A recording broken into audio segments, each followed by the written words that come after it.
what happened was I was doing some research for another project, and in the course of that, I'd interviewed a bunch of old CIA men from the late 40s and the early 50s about their lives in the intelligence business. And I talked to them about the social life in Georgetown for the ones that lived there, a lot of the work they did in Vienna, Berlin, and Eastern Europe in those days. And in the course of that, I got interested in the British double agent, Kim Philby, because he had really betrayed a lot of Americans, in particular James Angleton, the famous counter spy, and really kind of ruined him mentally. He never really recovered from that. And in doing some Kim Philby research online one day after having done these interviews, I came across, it turned up, an interview with John le Carré, the espionage writer and one of my longtime favorites, who had also been a spy himself for Great Britain. And in this interview, he admitted that he had toyed with the idea of being a double agent himself, mostly just to see what it was like on the other side, not for ideology, not for money. And I was amazed by that, and I kind of looked at some of the follow-up that happened. There was a real flurry of attention to it in the British press for about 3 days, and in which Le Carré, of course, said, well, he kind of exaggerated what I said, as usual, the journalist got it wrong. I know that excuse, being a journalist. And so I started to, this made me flash back to 1986, when I had the privilege of being able to interview John le Carré myself. And it was one of those moments where, oh, this is my idol, and I get to interview him. And I remember Steve Hunter, who also writes some great books, and there was a wire service reporter, and the three of us got to sit in this little conference room over at Hopkins and talk to him for about 3 hours. And he just bowled us over. He just was amazing, the whole interview. And so that got me to thinking, to connecting all these dots and thinking about what if there were an American counterpart who worked at the CIA and was a writer of similar stature to John le Carré, and you got to interview your hero, and how would you handle it if you made an admission like that? And it sort of went from there, and then it sort of went from there into a lot of different directions, a lot of which included other espionage writers who had also been spies, and which got me to think about the whole idea of how much truth is in these books. And along about this time also, in doing the CIA research, I came across a CIA book written by a guy under a pen name called something like a short history of the secret, a short course in the secret war, or in the secret life. It was sort of a manual to spying. And in it, in his preface, he talked about how the biggest truths he'd always read about spying were not in nonfiction, they were in fiction. And he said he'd always seen more real things about the way espionage really works in fiction than in nonfiction. So I have a lot of interplay here between how much truth is really in these books, and can you use that truth, and does the other side use it as well. And I'd like to read a short section of it. It's basically involves my main character, Bill Cage, and it's when he's much younger. It's 25 years ago, and he's about to interview his favorite author, who is an American named Ed Lemaster. Get you acquainted with his character.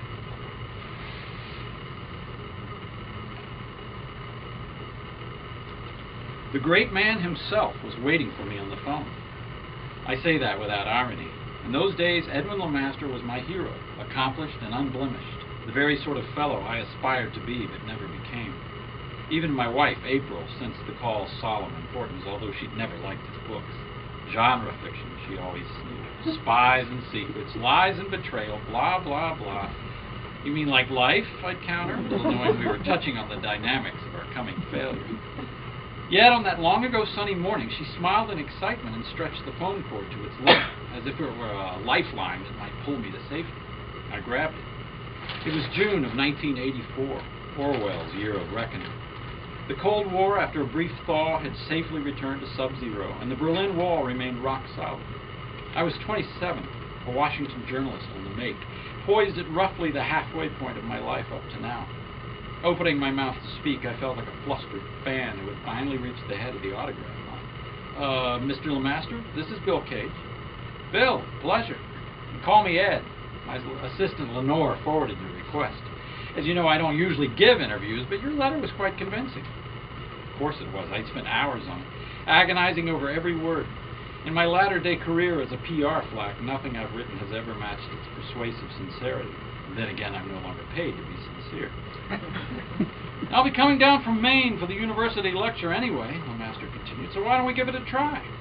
I could barely draw breath to answer. Why such excitement over a mere scribbler? I should explain.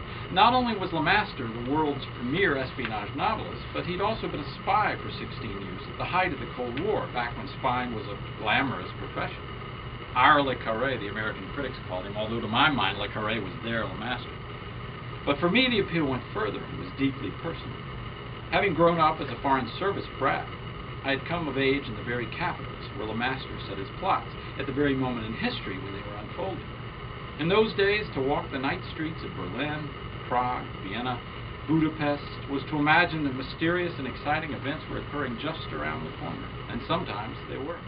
What I did know for certain was that LeMaster had never appeared at any of those trysts, and surely my father would have told me if he'd met the man. Autographed LeMaster novels held pride of place on the shelves, although Dad had led me to believe the signatures had all been obtained by enterprising booksellers.